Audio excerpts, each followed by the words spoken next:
What's up? What's up? What's up? Welcome to episode 26 of Domicile, the podcast that explores the subculture of truck drivers as well as logistics professionals, bringing their stories to the masses. I'm your host, Scott Cleary, as you know. But before we kick things off, the other thing let's talk about our friends over at Purple Squirrel. So Purple Squirrel represents freight agents, freight brokerages, and freight forwarding companies. If you'd like to earn more, reduce your liability, and grow your career, you should have a chat with Ryan Smith over at Purple Squirrel about becoming an independent agent.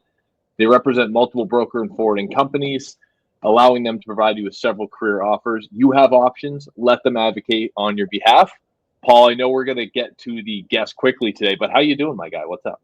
I'm good. Sorry, I'm looking at this. I don't know if you collect the little stress balls, but every conference I go to, I go to a lot of conferences. I got a little Flexport container. I think it's cool. It's nice. Nice little squeezy. Because I got a little truck squeezy, I got a little forklift squeezy, now I got a container squeezy, a little hard hat squeezy. I got big on those, big on the chachis. Yeah. No, we're doing good. Today is May 8th, 2025, and it is. The first American Pope is a Chicagoan. And I think the only insight I have for this intro is I think we should be having serious conversations with the makers of Malort to replace communion wine. With Malort. Yep. It has medicinal. Tell nobody. Allegedly. No, you can't. No, but that's the surprise. Yeah, maybe immediately the color, immediately the smell, Scott. I don't know if you've had this. It's immediately the color, immediately the smell. Immediately. I have had it. Something's wrong. But we'll change that the next time you come up here. No, I've had it. It's horrible. No, it's great for you. What are you talking about? Yeah, no, it's great. It's good for your bones. Yeah, I bet. No, what are you talking about? We'll talk after this. Clearly, all right. We're gonna go on a rabbit hole here, but we could talk about Malort. We could get into that later. I bet we could do it. I bet we could manage it. I think we could. Yeah, I'm doing great. Your beard's looking good. You get that trimmed up? No, actually, thank you. Thanks. I need to get it trimmed up. Yeah. And drop in the comments below. We want Scott to have a mustache only. So let's get this petition going because it is pretty awesome. I can pull off just the stash. Okay, that's the that worked. That didn't work. I've never seen anyone. You just do this. Yeah, I know. I'm not that smart though. Here we go. Hey guys, I could do it. Well, I was trying to isolate the stash, but no, dude, I got a good stash. You did. You could. I did a Fu Manchu for a bit. My girlfriend at the time wouldn't talk to me, which whatever. But it was I've got any kind of facial. You say it. One day when we actually maybe we get to we just do live shows and rip it with the comments. Maybe we could get a poll. What facial hair? Let's do a live one on LinkedIn and we put it in the bottom poll. Clear gets a mustache. That could be fun. Mm-hmm. I think you should go Amish, actually. No mustache, just the beard. Oh, I used to do that. To do that. And I'm like, you look like an idiot. Well, I use a different word. But, well, I mean, I was just a kid. I didn't know it was the Amish thing to do. But the thing is, I've been growing this thing hardcore for 3 years almost now. Yeah. Without it being, not in totality. It would be but I haven't been clean shaven in a long time, so even getting rid of this would be so weird. Or just if I did go straight into the stash, Emily would be furious. Dude, imagine how pale you are under all that. That's the other problem. Yeah, you'll have a reverse tan line. Oh, it would be so bad. I would shave and go right to a tanning salon. No, you hit the tanning salon first. Yeah. Then you shave. Then we get to see. We call you Scotty Two-Tone. Oh, you want the contrast? Yeah. Mm-hmm. Yeah, buddy. Yeah, no, I don't think so. But what are we doing talking about beards? We got another rabbit hole. We do. And to that point, Paul, the reason that we think we could definitely go down some rabbit holes today is the fact that today's guest needs no introduction, but we're going to give him one anyway. The first time I met this guy, he was absolutely buzzing around ATA, not moving more than 50 feet at a time without being stopped by someone he knew or somebody who wanted to speak with him. I'm not it was like watching a celebrity attempting to fit in with us civilians. Well, simply majestic. Absolute beauty, bud. So this stallion of a man is, of course, part of the logistics industry, but not in the traditional sense. He's the president of Armchair Industries, an adjunct professor of supply chain, of supply chain law at Michigan State University, recent board member of Velocity, heard of him, father of four, twin dad, I stole his lines on that one, but let's not forget host and producer of the Armchair Attorney. So welcome to the show, Matt Leffler, in case you hadn't figured it out already. What? Oh my gosh. Thank you for having me, gentlemen. It's great to be here. I'm so excited. I've been waiting so desperately to have this conversation. Happy Friday Eve. I'm excited. Oh my God. Happy Friday Eve, man. Thanks Matt, for joining. In another life, man, you should have been a baseball announcer. I like it. It's all the microphone. It's all the microphone. Yeah, I would listen to you tell me the 5 different ways that this team was nothing to nothing. I don't know if you've ever seen that. Here, there's 0-0. It's a defensive game. It's a battle in the trenches today. Yep, 0-0 score. Home team here with nothing, coming in 4 innings with nothing. You got both pitchers throwing a perfect game. Yeah, just absolutely. Just both teams throw a perfect game. Double, triple overtime. It'd be amazing. Someday someone will ask me to do that. No one's asked yet, and I'm waiting for that call. I think you should just do it. I think you honestly should just. I'm not sure what locale you live in, but I guarantee you there's an intramural softball team and league. I bet I'm not far from Chicago, Paul. I'm out of St. Charles, Illinois. I grew up in Vernon Hills, Illinois, so I'm a Chicago kind of guy. Absolutely. So you understood my Malort comment. Absolutely. I don't drink it, but I understand it. You can respect something without partaking in it. I respect the ocean. Don't go in it. Very. Will you never go in it? If I prefer not to have to. There might be monsters in there. We know more about the surface of the moon than we know about the too deep. Of the oceans. Too deep. Why do I float sometimes? I don't trust. It's like I have a friend. I had a friend who would not get on airplanes or like hated getting on airplanes. I agree with that. Why? And they said, I don't understand how they fly. And I said, it's lift. I don't know a lot, but it's lit. If you get it creates lift. And they go, so I've been up in the sky many times and you feel the bumps and they say it's like potholes in the air. And I've been up there. There's no holes. It's just air. So it is completely magical to me. That's why I'm a lawyer. I am not a scientist, a political scientist, but no, I don't trust it. It's a giant flying tube. It's a tube. It's a tube. But I'm going to be in there next week. And I'll be in the week after, and I'll probably be in it the week after that too. And the week after that. If it makes you feel any better, there has never been a crash because of turbulence. That is what they tell me, but I still am terrified. Allegedly. Allegedly. Every flight I will get the in-flight Wi-Fi and I will text my wife throughout the flight telling her how much I love her and how I'm sorry for disappointing her and to remind her to tell my children that I love them because it could be the last time. It could always be the last time. Yeah, I do the same thing when I'm in bars in Wrigleyville. With a nice pair of rubber galoshes, you can go into Wrigleyville. Outside of that, I wouldn't go down that area. No. You're walking the main street. Love you, man. It's great. If anything happens to me, you get my PS5 and my TV.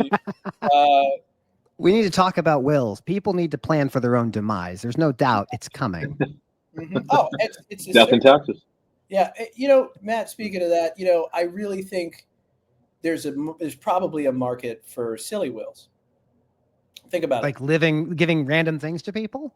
No, silly wills. Just acquiring things and then leaving things that cause more work than not as just a reminder of how frustrating someone was. I have a bedroom full of loose feathers. That's going to go to my neighbor 5 houses down. Yeah. There's a puzzle in here and no one's ever been able to solve it, but there's a ton of money in it. It's all geocache. Get whimsical with death, with a will. Get whimsical. Why not? I don't know if I could charge for whimsical wills, but I'd be willing to try. I certainly would. Oh, you could. Because Paul turned me on to this Instagram channel. It's called John Breaks Bad News, and people pay him $250 a pop to call his friends. So it's like, hey, Paul, this is Scott from Scott Breaks Bad News. Matt Leffler's got a bad news for you. So he'll cold call them, essentially. Yeah. And then sometimes she did cheat on you, man. Yeah, she cheated. She said she cheated on you, man. This is from your friends. She did. Yeah, I know it's awful. Yeah, but they bought you a gift card to Applebee's. So $75. People like entertainment. This is a way to mix a little bit of sweet and sour. I understand that. I get that. I appreciate that. That's ingenuity. American entrepreneurism right there. Yeah. Yes, and some of it's funny too, and it's just friends like messing with each other. Like I heard one today that he was like, "Hey, John from John Breaks Bad News. This is Paul." And he's like, "Yeah, hey, Paul, Matt Leffler's got bad news for you. He says that you are the crappiest Warhammer player, and you need to learn how to start rolling die." Yeah, I never played Warhammer. I played 40K. I did play tabletop 40K as well, Matt. There you go. I played World of Warcraft. I played a whole lot of stuff. BattleTech, the trading card game. That was my game. Which one was? BattleTech. It was a game in like the late 90s, very early 2000s. 6 seasons came out of it, 6 series came out, and then it was canceled and disappeared. And I love it. I love that game. I remember this. It was Mex. Yes, it's Mex. Yes. Once I became an adult that had discretionary income, I collected all of them. Like I have them. They're great. It's dangerous to be an adult child with a 401k, some money to spend, and then you start. My phone knows what I want. Most people's Instagram ads are like, "Do you want to look better? Do you want to be in better shape?" Mine's just like, "Did you know that Magic the Gathering is coming out with a new commander deck, and it is going to be Warhammer 40K?" And I'm like, yeah, I'm going to buy all of it right now. With all the tariffs that are in place, it's useful to go to eBay and find used toys. I mean, this is a great way to invest in the local. Absolutely, children could do with less. That's a great American ingenuity. We all have too many things. We're all too materialistic. We can all do with less. I have 4 children. Yes, I understand this, Paul. I understand this intrinsically. Yeah. Oh my God. So Matt, Scott and I are just run-of-the-mill sales folks in the freight space. But you do things that are far more important than what we do. That's not true. Yes. No. We make people money, Matt. You come with the hard-hitting questions, the hard-hitting answers. You know what I'm saying? Yeah, I'm very fortunate to be the position that I am in this industry. And I make sure to mention this when I talk about my experience. But when my grandfather came back from World War II, he was a tank commander and a mechanic. And he opened up his trucking company called Leffler and Sons. And he moved grain in central Illinois. That's what he did. And then he ended up getting polio and went to the hospital for 6 months, lost the ability to walk, and went bankrupt and lost everything. By 1973, when he passed away, he was able to pay off all of his debts. But my father was a mechanic helping him when he was a kid, because my dad was like 8 or 9 years old. In 1976, my father graduates from Northern Illinois University, and his first job was with Roadway. 1976, Roadway. This is pre-deregulation when CF, Yellow, and Roadway moved everything. So my perspective of this industry is not just the finite time that I've been on this planet, which is 40 years. I'm 40. But I look back at what had to happen to get to where we are today, because you never know where you're going unless you know where you've been. It's a continuation of the supply chain. So I'm very fortunate to be able to do a lot of different things, but still grounded in the reality that if you need it, it comes on a truck. It's essential work. Millions of people do it every single day. So I'm passionate about this industry, and I love to talk about it.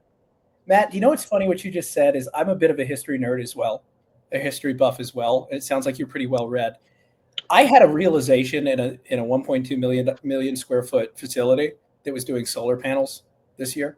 I had a realization that I don't think the fundamental concept of logistics warehousing, any of it, has changed since we were scrolling on tablets. I think we have technology, but at the end of the day, I can't help but to imagine the same guys that would be temps at a warehouse, the same guys in Rome that would have been cracking jokes. I'm not kidding. They didn't have a forklift. They might have had like a cow or an ox or something, or some sort of, I'm unsure what level of technology they would have Hercules had before he made it.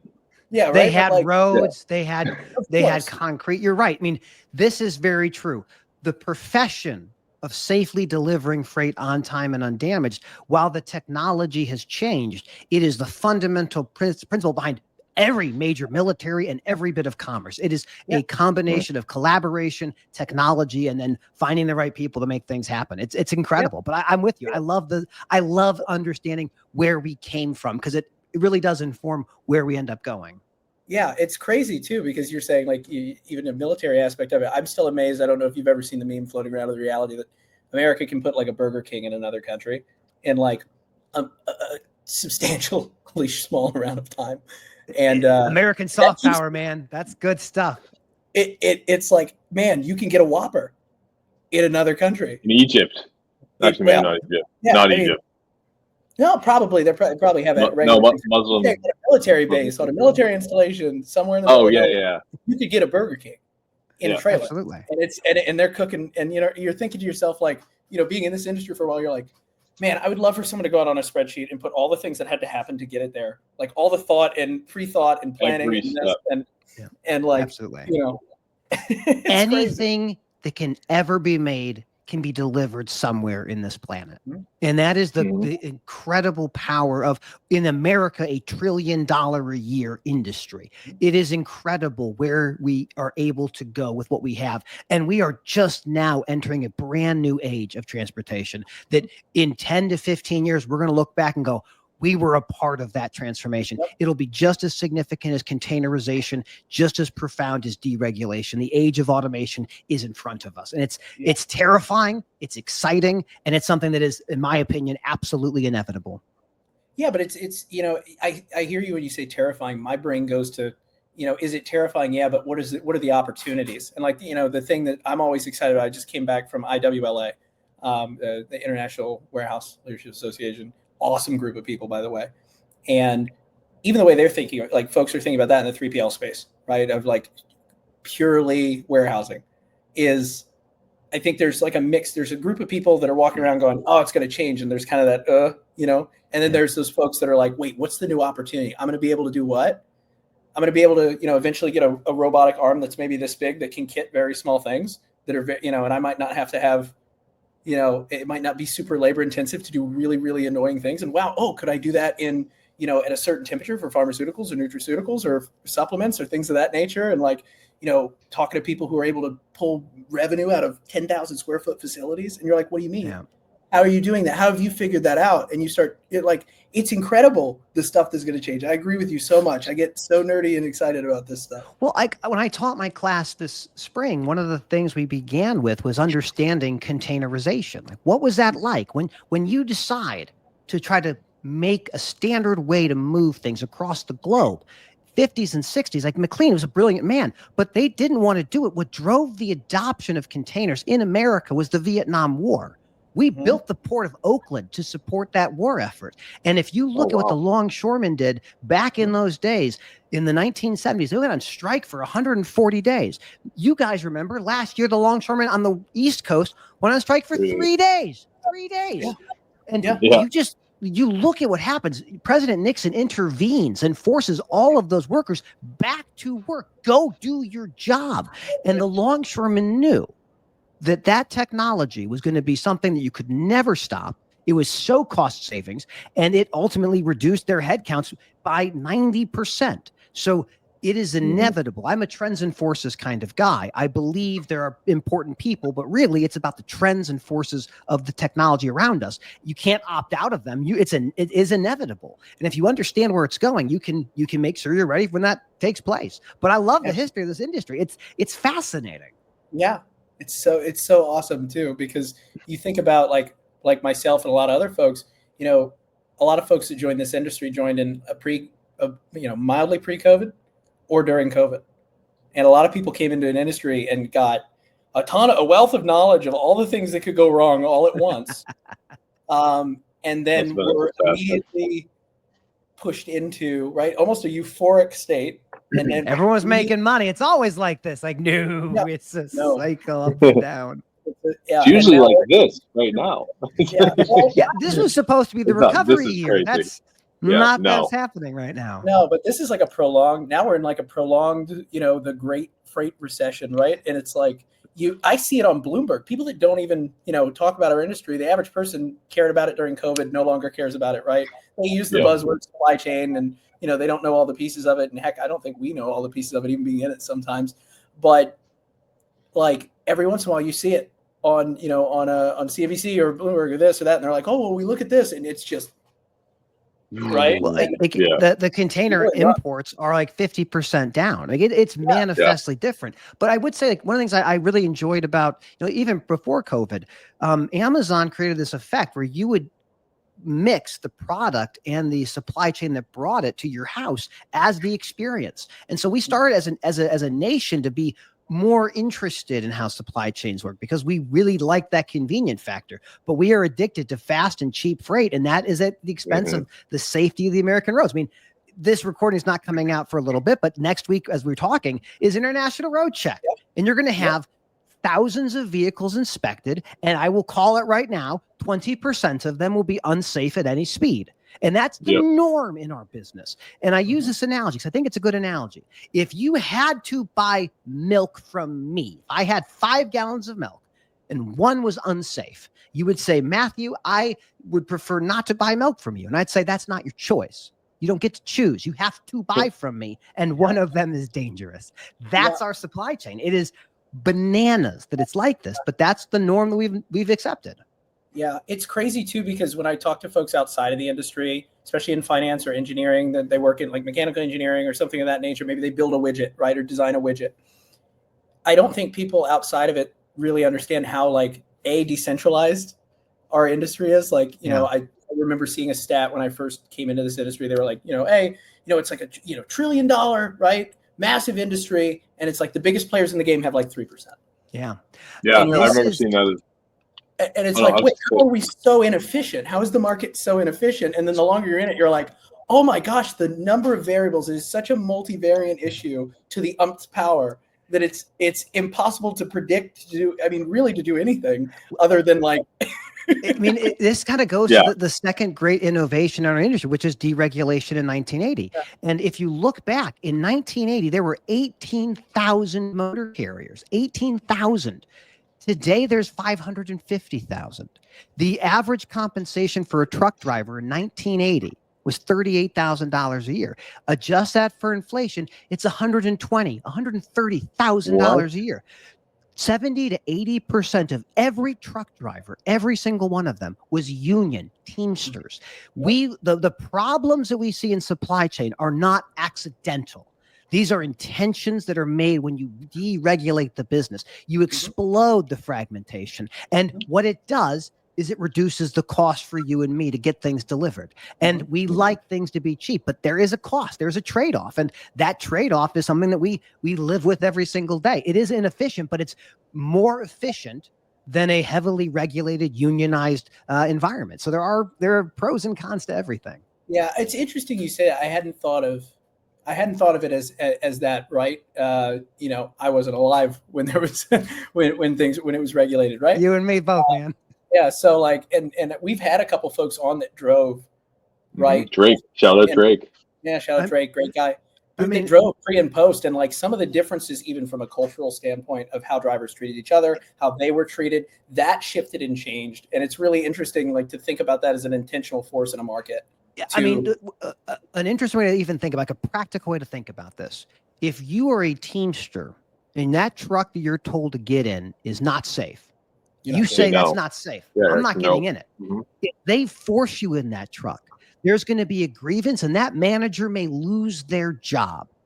In this world, how we run today, if you say, hey, dispatcher, this tire is bald, it doesn't meet the DOT specifications, get in the truck or you're fired.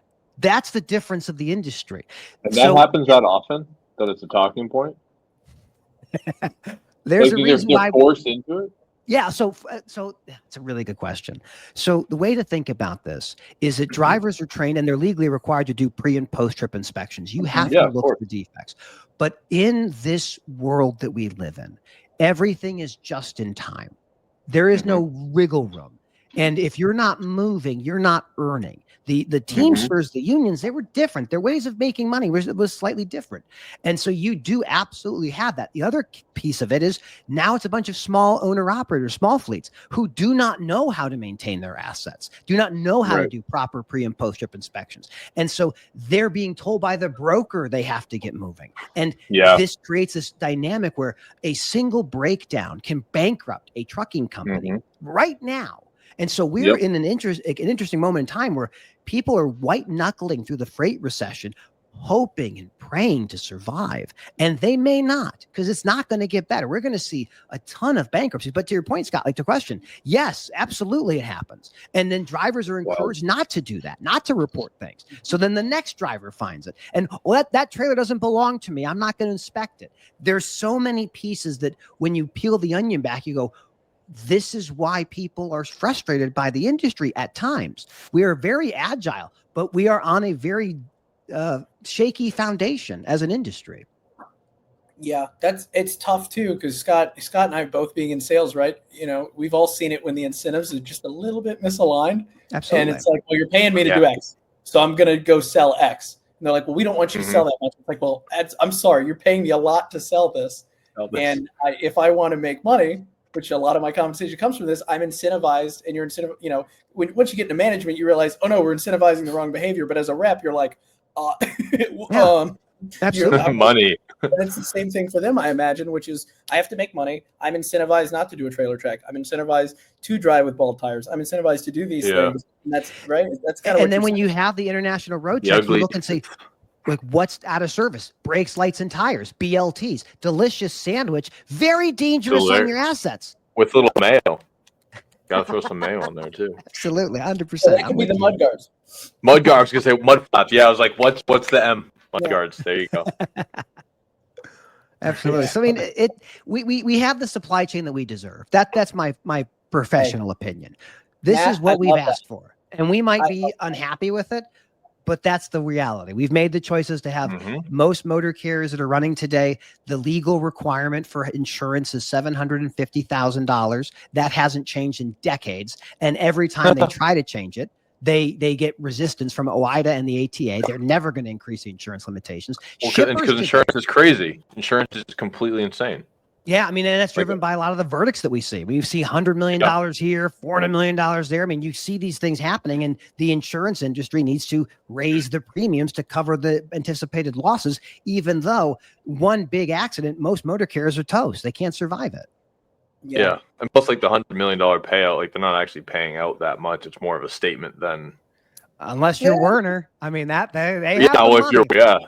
So speaking of, yeah, I mean, that's an interesting case. I mean, have you guys followed this case very much, the Werner Enterprises case? No, I have not, but I know this. I'm a simpleton. Yes, well, let me run the facts by you, and I'll tell you kind of how it developed. And the nausea you feel halfway through this is normal. So don't think that this is something that you're like is an aberration. Tried to ride at all times. Got it. The story begins with a driver who's brand new, 7 days on the job, driving for Werner in a Werner-owned truck with a Werner trailer.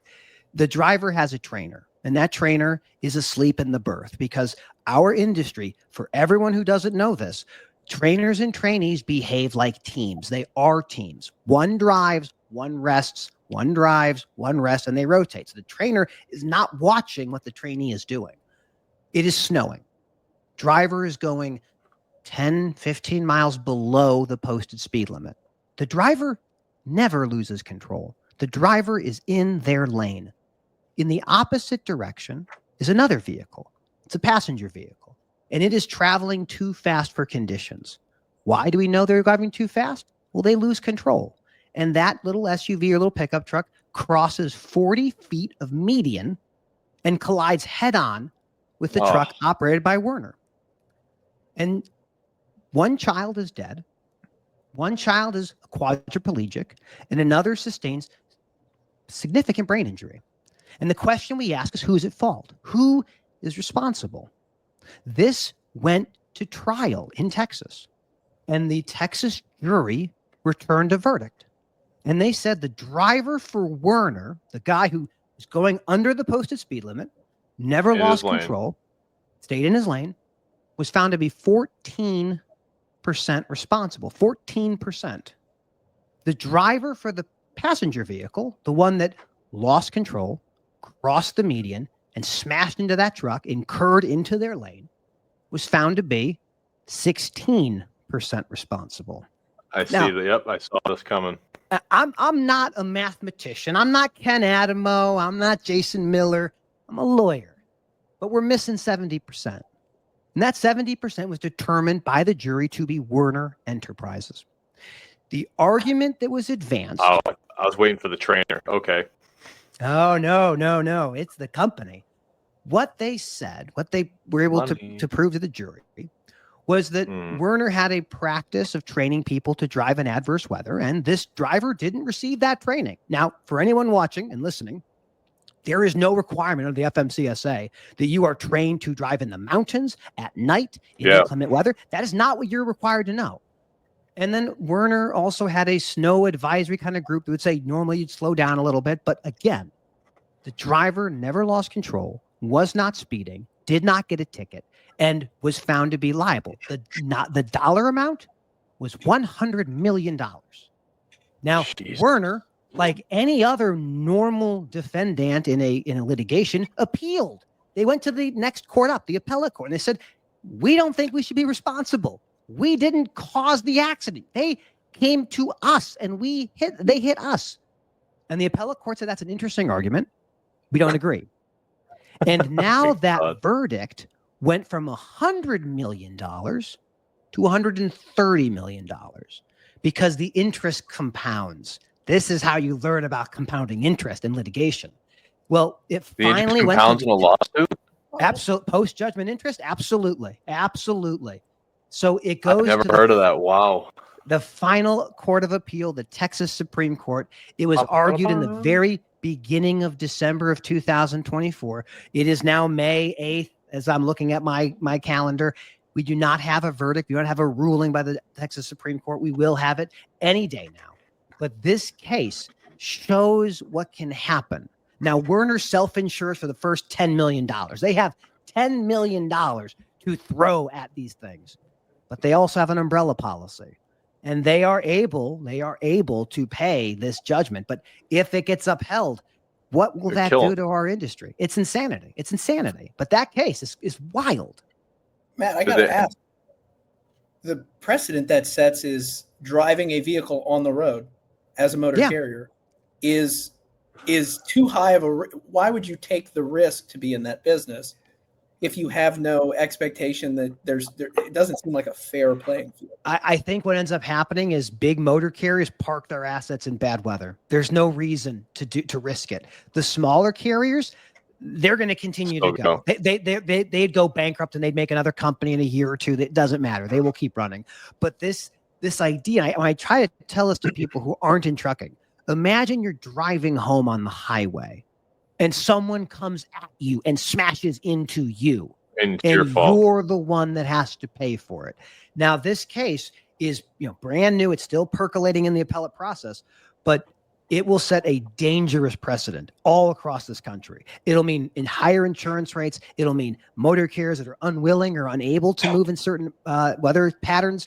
It's fascinating. It's terrifying. And that's the kind of stuff that keeps motor carriers up at night. Like one accident can cause the loss of your entire company. And the amount that it would slow down, because all the common carriers that move most of the consumer packaged goods, like freight, outside of truckloads of stuff, but all the little stuff, they're just going to stop. There's no reason. Exactly. There's no reason. The risk is so massive. Our supply chain will slow down immensely in the winter. So or any inclement weather. Yeah. And this is not passive by our industry. The American Trucking Associations has filed briefs in this case. The U.S. Chamber of Commerce is involved. Like they are fighting. But these fights, they are going to continue to go on. And trucking companies are still faced with larger and larger verdicts every single day. It is an epidemic, and it's important people understand what is happening behind the scenes. Yeah, Matt. What's the two questions? One, in your opinion, what do we know the argument that gets you to that outcome? If the average person sees that argument, it's like, well, no, I'm saying it's like if the average person sees that argument, if someone was to explain that to the average person, I bet every time you've explained that, you get a similar reaction to Scott and I's reaction. Yeah, I mean, how do you get to that? Yeah, it's a good question. We call it, some people call it the reptile theory. And I don't use the reptile theory, but I'll use it for the purposes of making the explanation. The idea is when I'm talking to the jury, I'm not telling you about this driver and that driver and that kid and that kid. I'm saying you, your son, your daughter, your sister. This company makes hundreds of millions of dollars a year. They believe in safety. They do. But they didn't train this person how to drive in the snow. And had they been going 5 miles an hour slower, 10 miles an hour slower, 20 miles an hour slower, that accident, that death doesn't happen. And if you think that you feel comfortable knowing that these companies have safety processes and plans and they don't follow them, that it's okay. You and I disagree. You and I just fundamentally disagree. Because I think that people shouldn't be killed because a trucking company decided not to follow their own internal rules. That's how they do it. So when I talk with my clients, and I'll be very clear, I am not offering legal advice. Nothing I say today is meant to be legal advice. If you think you need a lawyer, you probably do, and it's not going to be me unless you hire me directly. But you have to have a process. You have to follow the process. And every time you deviate from your process, know that you are giving a little hook for that lawyer to grab into you and say, you said you care about safety, but what about that? What about that? And then you get to this place where you can say, what would you do if it was your kid, if it was your mom or your dad? And then you end up having to pay a lot of money, of money. Yeah, I don't think they'd have let me on that jury. It's such a bold thing to say that if you go across a median in inclement weather, which takes a bit of force, right, that no one's going to get hurt. That's such a crazy thing to put out there. Like, if it's not a truck, it's something else, or it's the wall. Essentially, you're not responsible. It just goes to say that you're not responsible for anything that happens to you. It's furthering that mantra in our society, anyways, that you're not responsible for things. Yeah, that's just so crazy. Because I think what happened stuff, and they get really hurt from little teeny 35 miles an hour, and get absolutely their life has changed. Absolutely, they veered just a little bit. They have a limp and a mansion. Well, I mean, the thing you got to keep in mind, and this is something I probably more controversial, but I feel this is a good place to talk about this. It's crazy. You don't litigate cases with dead children. Like, I'm sorry. You want to go, you settle these. I mean, again, I did not advise Werner. I'm not Werner's lawyer, but I understand the facts looked really, really good for Werner. They were under posted speed limit. They were driving under control. But when you have a jury and they say, what does the driver of this SUV have in insurance? $100,000. That's not going to do anything. They're looking at a mom and a dad who have lost their kids, or their lives have changed fundamentally. And you just feel like the business has the wherewithal to absorb that. And our industry is a giant punching bag. We've been at war with truckers specifically for a very long time. Oh, man, that's awful. It is awful. The Wabash case is worse. Emotion. Yeah, I mean, emotion trumps a lot of things. I mean, Scott, you and I have talked whenever you buy something, you think you're using that reptile theory you mentioned. You think you're using your logic. And even when I've bought things, I think I'm using my logic, but I had someone that either gave a training or said this to me, and I can tell you what they said. I can't tell you who said it, but they essentially said, look, when you're doing little teeny transactional deals, that's logic. It's small enough that the brain can wrap its head around it and go, okay, I can pick this one or I can pick this one. I get it in red, I get it in blue, right? It's $2, right? Your brain can rationalize that and go, red, that's for correcting things. Blue makes more sense, right? But when you're doing really big things, like when you get to purchasing something like a home or a car or software that's $200,000 a year, you think you're being rational. That's right. But what you're really doing is being emotional, and then you spend the rest of that time after you've made that decision internally. You don't even know it. You're rationalizing your decision. And another thing, I actually never talk about this particular piece of this kind of case, but what is the burden of proof? Like, what level of certainty must you establish for the jurors? And in civil cases, it's what they call it's basically preponderance of the evidence, and more likely than not, 51% versus 49%. So even if you're not sure, this is not beyond a reasonable doubt. This is, that sounds right. That seems fine. It's opinion. So, it's court of public opinion. Condensed to 12 people. So that's one of the most interesting cases our industry's ever faced. And for brokers who think they're immune, I'll be very clear, you're not. You can, in some jurisdictions, as a broker, you can be held just as responsible as the motor carrier if you CH had a big case. That just happened? Yeah, so that's another. I'll try to make this one as condensed as I can because it takes a little bit to explain. But generally speaking, brokers are not responsible for what drivers do. It's an independent contractor relationship. There's limitations of liability. But what we have seen in our industry is motor carriers carrying very little insurance and big brokers having tons and tons of money. So what do they do? What happens? Driving D-wagons. They go after the broker and they say, broker, you picked a dangerous motor carrier. You had a normal process for carrier vetting. You didn't do it right. And because you selected a bad motor carrier, this person is dead. That's what happens. And so we had the Miller v. C.H. Robinson case. That was in the Ninth Circuit Court of Appeals. It was found in that case that brokers could be potentially liable for negligent hiring. But we had the exact opposite opinion in the Ying case, so Global Trans versus Yi. It's Ying Yi's his name. That case does the exact same set of facts, same law, but the judges went to the different direction saying brokers can't be liable. So the Supreme Court has never weighed in on this. So the circuit courts are split, and that split continues. And that's where we're at with brokers. So brokers can, in some cases, be held liable for negligently selecting a motor carrier. And that, until Supreme Court weighs in or Congress acts, that doesn't change. So brokers can still face that crazy amount of liability, even if they aren't the ones who were responsible for that accident. But then the thing is around, like, if they tell them to, hey, I need you to get there by this time, like, you know, it's going to take you 2 hours. I need it to take you an hour and a half. Like, that's where the broker becomes liable. Or so there's improper, vetting. Yeah, there's two theories to get the broker liable. One of them is you negligently hired somebody, like you weren't careful in your process. The other way is basically saying, no, you're a co-employer. Like you controlled that driver, and that driver's not a contractor. That driver's actually one of your W-2 employees. You didn't know that.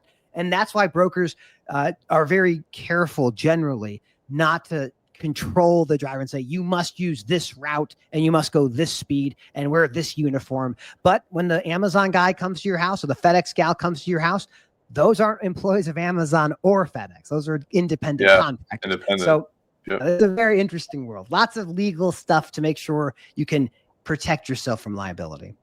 That's so crazy to think about, because that like gets into like almost like employment law, right? Like absolutely. Oh, it is. It's like absolutely fascinating. I love, like, the thing about law and supply chain is that you can't opt out of either. So understanding one of these things helps you kind of understand the other components. So it's something that I love to talk about because ultimately it helps people understand, like, what is the liability that I face? Because most people don't think about that. No one thinks about the worst case scenario. That's all I think about. Yeah. That's all you do. How are you driving on a busy highway then? Are you just losing your mind all the time? I'm very careful. I've heard, don't take my advice. I'm about to say, don't take this advice. I've heard from law enforcement folks, if you're under 9 over the speed limit, you're fine. If you're over 9, you're mine, you're theirs. And so they go after you. So I go a little bit above a little bit over the posted speed limit. Usually middle lane seems to be a good spot for me. Yeah. Yeah. Yeah. I have heard you want to be just fast enough that it's like, but slow enough that it's not worth the paperwork. That's kind of the absolutely. You want to be in Schrodinger's. It's like a gray area. Yeah. Am I speeding or not speeding? I'm not even moving. Yeah. But no, it's Matt. It's really interesting because I've seen a lot of stuff around that. Obviously, like freight Twitter. It's the litigation aspect of it, right? From like whether it's a brokerage, like I think there was some with TQL years ago, and it's like about their employees, or whether it's about drivers, or whether it's about what. Like there's always something, right? And it's just constant, right? Or the news loves to show like this truck accident happened, and you're like, oh boy, right? I mean the TQL litigation I think you're referring to is the misclassification of workers. Is that the one potentially you're thinking about? Yes, I think it was. God, I don't remember how long it was. Like someone explained it to me. Like it was almost like an EEOC thing or something like that, where it was like Can I talk about it? Kind of, yeah. Please do. So first of all, you look so excited. Some of my favorite people who follow me on LinkedIn are TQL employees. I love TQL. They're love awesome. The people that work there. On Twitter, or X as it's now called, it's still the Sears Tower to me as well. They won't allow me to follow them. They don't let me be in that community, and I understand why. So the story goes that TQL decided to bring on entry-level brokers and classify them as exempt from overtime. They basically say this worker can work 60 hours a week and we just pay them a salary. And what ends up being the case is 4,500 people were classified as exempt from overtime. These people were generally working between 50 and 60 hours a week for about $35,000 to maybe $38,000 a year. The litigation was filed in 2010. It is still in court today, 15 years later. Oh my God. What tax dollars. What we found in that case is insane.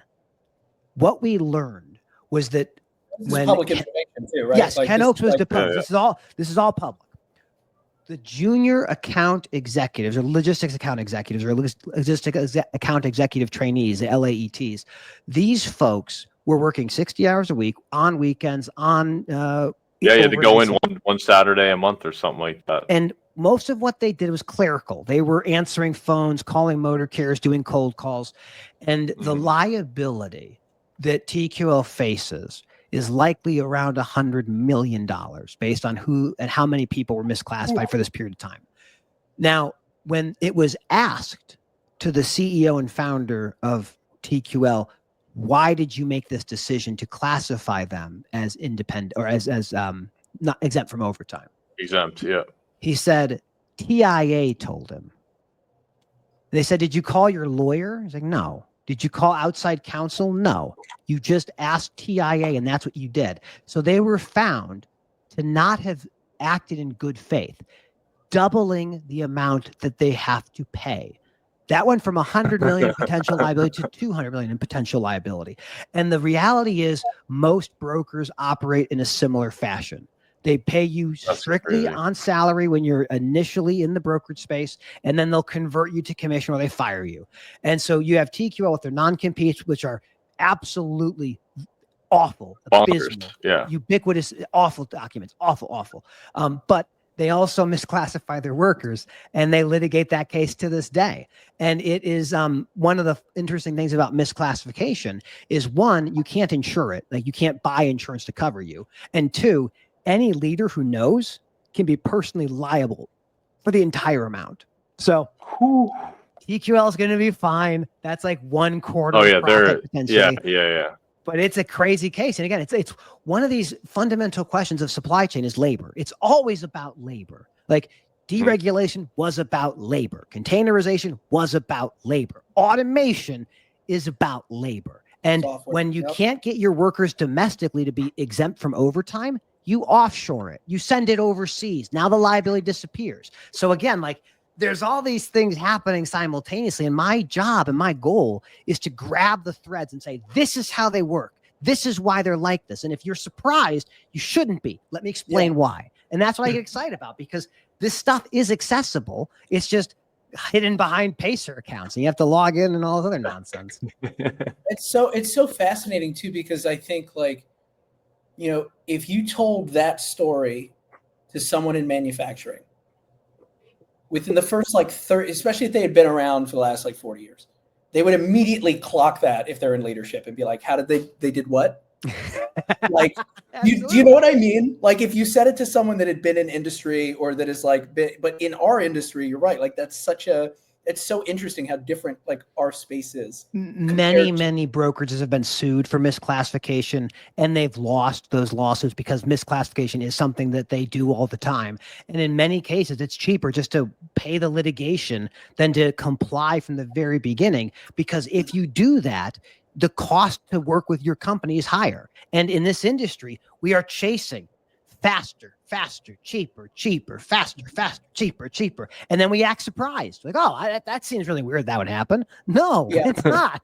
It's exactly what you'd anticipate. Yeah, it's funny. It's kind of just like, I saw a video on Twitter. I still do it's just like Sears Tower. I like it. I agree. I saw a video, and it was a video of a GE refrigerator from, I want to say, right around the time television came out. You could tell it's like right when, when Reagan was a spokesperson, like that kind of deal. Like, it's very much like you're going to tune in and they're going to tell you all about the things they make for 30 minutes, like early infomercial type deal. And it's an incredible piece of equipment. I mean, it's designed thoughtfully. It's all of these things. And people were commenting going, oh man, like, why don't we make things like this anymore? And you go through the comments and they're arguing with each other. Oh, it's because of this, because of that. And in my head, it's like, no, it's because you don't want to pay the modern day equivalent of like $10,000 for a refrigerator. Exactly. And like, the American consumer is just not going to do it. And it's kind of like in hindsight, I think it used to be that, you bought something and you kept it, right? And then I saw a really interesting thing along the line. I know this is totally off a rabbit hole, Scott. Sorry. But that's fine. You guys are just crushing it over here. Got in a conversation on Reddit a little while ago about the difference in the cost between like if a worker buys good boots versus absolutely. I saw that. Absolutely. You know what I'm talking about? Yeah, I do. There's a hidden cost to buying something that's cheap. And that person that bought the cheap boots might have to buy it multiple times because they don't have the money to afford a larger payment upfront, right? And because of that, in the long run, they will spend more. And someone was kind of like, oh, well, this is that. And I don't always, I usually just lurk, but I felt the need to get involved. And I said, no, that's not a bug, that's a feature. Yeah, absolutely. And like, on purpose. And people were just like, no, what do you mean? Like, why wouldn't I want to buy a cheaper boot? And I'm like, no, like that's the thing. Is planned obsolescence. I mean, that's a modern day equivalent, but you're exactly right. And I remember that thread, and it's been on a couple different places. But what I would urge people to think about is that most Americans, if you came to them and said, I need $400 in a day, in 24 hours, I need $400. Most Americans couldn't do that. Most Americans are unable to do that. If you're following indicators of how the economy is doing, things like car loan default, that is a great indicator of what the stress is on the American consumer.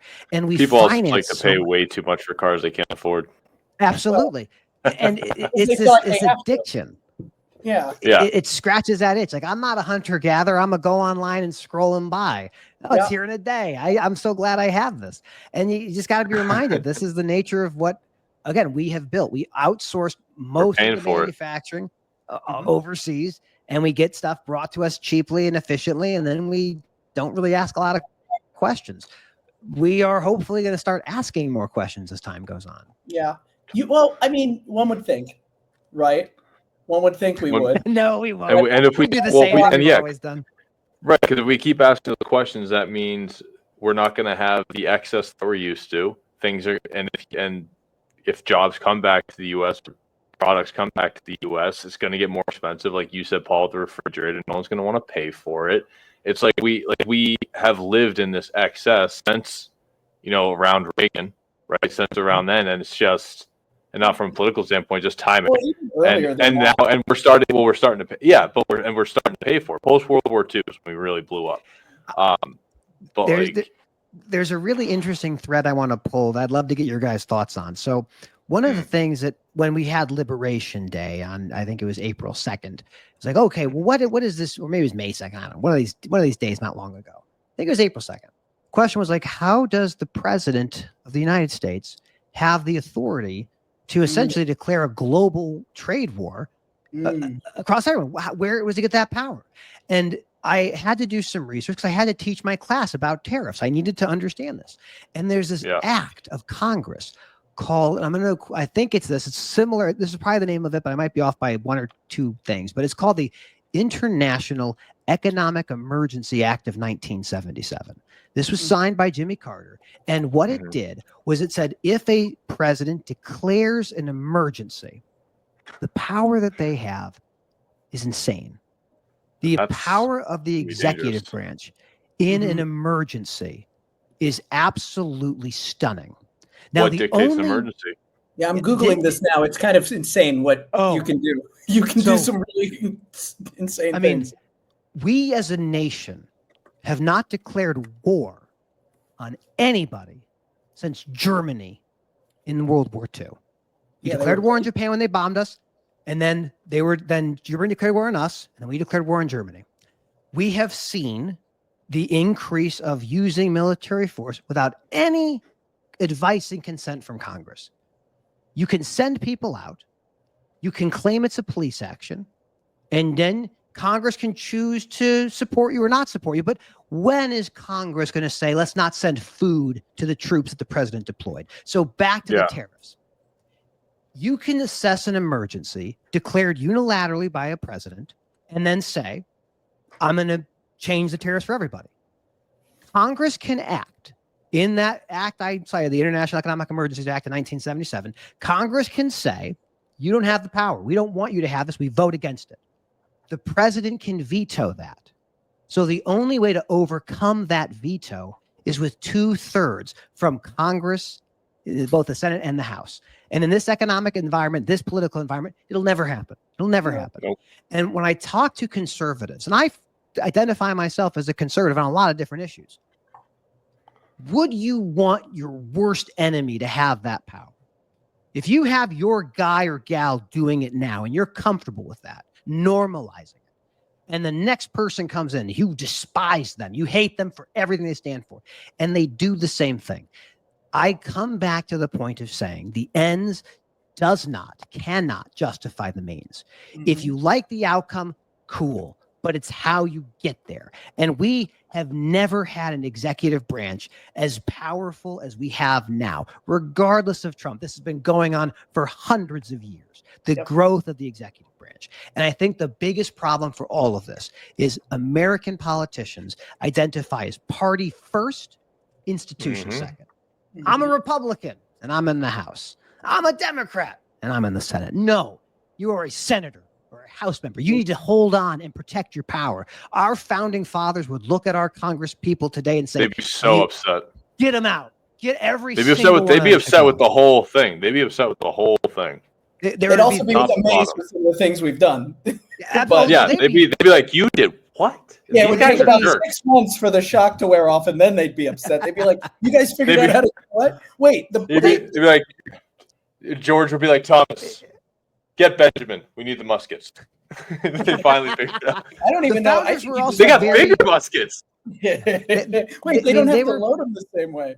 You have to grade history on a curve. So like in their era, the things that we would look at and go like, that's crazy. Like that, some of the stuff that like they did is crazy. But what we see today is like, this is the natural consequence of the people in Congress just not protecting their power and giving it up to the executive. And that's why the American president is the most powerful leader of any nation that has so much power. And I just don't think people understand that. And this tariff thing helped educate people. Like, this is what happens. If you declare an emergency, you can do anything that you want. Yeah. It's interesting too, because you mentioned a point, like it's so crazy to grade on a curve, like you mentioned, because I was having a conversation with someone that's a dear friend of mine, and we were talking about a few things. And, you know, as you have deep debates with your close friends that you can share opinions with, right? And he said to me, he goes, you know, they'd probably just be amazed about ice cream. I said, what? He goes, that was something rich people got. And I was like, what do you mean? He's like, the fact that you would have to explain that even someone on the lowest ring of the totem pole could walk into a grocery store at any given time and have, that's right, in theory, abundance. Absolutely. But you can be at the lowest rate, because you mentioned earlier, I mean, like something that I tell a lot of my friends that are in sales that are like, oh, I only made X. I'm like, the average is like 46,000 in the US. I was like, you got to just breathe for a second. Like, I understand you lost the big deal, but like put some stuff into perspective. It's not all about money, right? Absolutely. Which is a super important thing for sales folks to have. That's why Scott's such a good guy, because he feels the same way. But it's like, we have so much abundance. We have so many things. And even the trucking stuff we're talking about is like, I'm so amazed that people can come here. And there are certain groups of people that come here, and their entire end goal of coming here is to eventually drive a truck. Yeah, absolutely. You talk to folks who come and that's incredible in itself. I think it's pretty amazing about where we live is that someone can do that, right? Like, 6 months prior, you could be in a place that is like hyperinflation to the percent, right? Like you gotta trade your dollar for something else to get food, to do this, to do that, to operate. You can come somewhere and you can slowly build something. And like, I'm always fascinated by, I'm sure you seem like a guy who's got like a soft heart for that kind of stuff as well. Like and that's one of the reasons we did this, is talking to truck drivers. We've talked to folks on here that are like, you can tell they eat, sleep, and breathe it, but they love it. Mm-hmm. But there's a lot of them that definitely don't like where it's going. And I guess one of the questions I had that I kind of wanted, because I'd love to hear your thought on this, because I think this would, selfishly, I think this is a good soundbite, but also is, it's always broker, carrier, shipper. And I always think about it as the Spider-Man meme times 3. Everyone's like, because they're all key players in this multivariant issue. And, there's some of it where selfishly, like one of the things I like about where I work is like we try to make it really easy and effective for a driver to check into a facility. Make it super, super easy. Try to get them out respectfully. Make sure you're documenting things, right, for safety, of course, like who was here, what truck are you on, this and that. Did you back up? Did I take a picture of the seal, et cetera? But also make it so that if they know they're going to go to your facility, they know their time's going to be respected. They're going to get back out there, right? But there's other people that are like, oh, it's the carriers, it's their problem. It's the brokers, it's their problem. And you always end up in like this weird sympathy for the devil thing, depending on who you're talking to, where you're like, do you know what I mean? Like everyone's got everyone's got their villain. And I guess like when you add some of the legislation stuff in here, we talked about a broker, we talked about a carrier, right? I'm sure there's stuff with shippers, 100%. Oh, absolutely. Like, if when brokers go bankrupt, I'm sure that sometimes shippers end up having to pay the bill on some things, right? Like stuff like that. But I guess my question to you is, when you look at this stuff, do you notice that there seems to be like kind of a prevalent thing that affects everybody? Like, whether it's litigation or whether it's like trends in how we're treating these different parties, because like you said, it's a race to the bottom. We got to get things faster, just in time faster. I want next day shipping. I want it expedited, but I don't want to pay for it to be expedited. Yeah. That's a great question. And I would kind of begin to answer it by setting the stage. Driving a truck is the most common job for high school educated men in our country. It is the most common job. In about 35, maybe 36 states, it is the most common job for anybody to operate a commercial vehicle. You look at the FMCSA, this organization has $1 billion annual budget, 1,000 employees, and they're tasked with mandating and regulating the safety of 500 some odd thousand motor carriers, 25,000 brokers, 4,000 interstate bus companies, and millions of holders of CDL licenses or CDLs. And yet, driving a truck is the 8th most dangerous and deadly job in the United States. It is very, very dangerous. And our vehicle maintenance is abysmal, like we talked about before. The problem is not the broker. The problem is not the shipper. The problem is not the trucker. It is the American consumer. It is what we have decided to do, which is we need things cheaper and faster. We all in this industry, every single one of us, not a single exception, we all want to go home in the same condition that we left. And our job in this industry, no matter what we're getting paid to do, is to make sure that happens. We have attacked truckers. We've reduced their wages, brought in people from overseas. We have English language proficiency, which is a big issue right now, but it's been on the books as a law since 1937. And I look at this and say, these are not enemies, but we have turned them into enemies so that the broader group can take advantage of all of them. Shippers, I call them manufacturers. They call themselves manufacturers, but maybe they're shippers or receivers or retailers or distributors. This problem is we talked before, it's a feature, not a bug. This is how it's designed to operate. And if we like that, then that's what we have.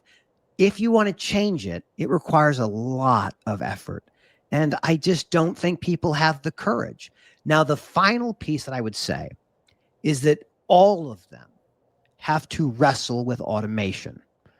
The new age is dawning, the age of automation. Containerization, deregulation, and that work is finished with automation. It's not just the happy robots that are doing automated carrier sales efforts. It's not the autonomous drone that's moving around and checking out the yard. It's not the robot that's assembling the car. It is the autonomous truck that'll soon be on our highways running interstate at some point. Not a question of if, it's a question of when. And it will fundamentally and irrevocably change the way our industry works. And that's a trend in force we cannot stop. So the thing I would urge everyone to do, when the FMCSA finally makes rules around autonomous trucks, level 4 autonomous remote operator, level 5 remote assistant, you must comment on the rulemaking. I will, on all of my social media channels, I will be posting the place where you can comment when this happens. It'll be either end of this year or early next year, I believe. And we all need to have some influence as to what's going to happen, because this does not go backwards, only forwards. That was such a good answer. Clip that, Scott. Clip that. Oh, don't worry, bud. Don't worry. So This is well going done. right into the archives. But so last question to wrap on. Paul, do you have something? No, man, your mic. So to that point, other than for your storytelling capabilities that you must sell on the side, and you should if you don't, who are the best people to be, to ask you for help as far as your services? What kind of clients do you serve best? Where can people find you professionally on the socials, wherever you want them to find you? And anything else you want to wrap on, my man? I would say this. I am very blessed. I am very blessed beyond measure and beyond what I have deserved to be in the position that I am. It is a great honor to be able to share my thoughts with you and for all the folks I meet when I go to conferences or when I have my own podcast. It's very nice to have a platform to talk about these things. I would say, as a cautionary thing, anybody who wants you to dislike someone or who wants to monger in some sort of them or us, they are someone you should be deeply skeptical of. We have far more in common than most people realize. And what I do in my private practice as a lawyer is I help brokers and truckers and shippers and individuals navigate complex and oftentimes confusing legal issues. I love to help people. I take great pleasure in reviewing non-competes and non-solicits so that people can find the job that they love. And if not love, maybe tolerate. But you can find me at www.armchairattorney.com. You can find me on LinkedIn. You can find me on Reddit. I'm Armchair Attorney. I am exactly who I purport to be. I'm on X, Armchair Atty, A-T-T-Y. Why? Because A-T-T-Y is the abbreviation for the word attorney. And I love to talk about this business. It is one of these things where if you don't understand it, it doesn't matter because it's still going to happen. So you might as well understand it if you can. So that's a little bit about what I do and what I'm passionate about. I'll end with the one last thing is it has been an enormous blessing to be a law professor teaching the soon up and coming second and third year law students about this industry that I absolutely love. You can't fake enthusiasm. You can only spread it through a contagion. And that's what I am. I'm contagious, baby. Oh my God. I can't even clip it. No. Yo, it's clip. Matt, How do you even we hope you come back. I'd love to. Oh my gosh. Honestly, I would love to have a cup of coffee with you and just talk about that and burn a Saturday. Absolutely. You are incredibly fun to talk to. I'm really humbled that you'd come over here because I have followed you a bit.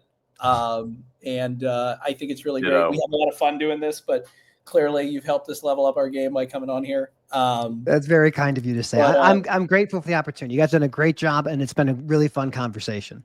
Awesome. Thanks so much. That. Thanks, man.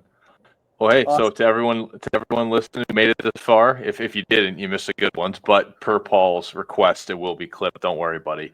So please be sure to check us out every other Tuesday at What's Domiciled on YouTube and Spotify for the full episodes, and YouTube and Instagram still got to update those YouTube ones for the reels. So we really appreciate you for tuning in. Thank you so much for your support. Like, comment, subscribe, and have a great day.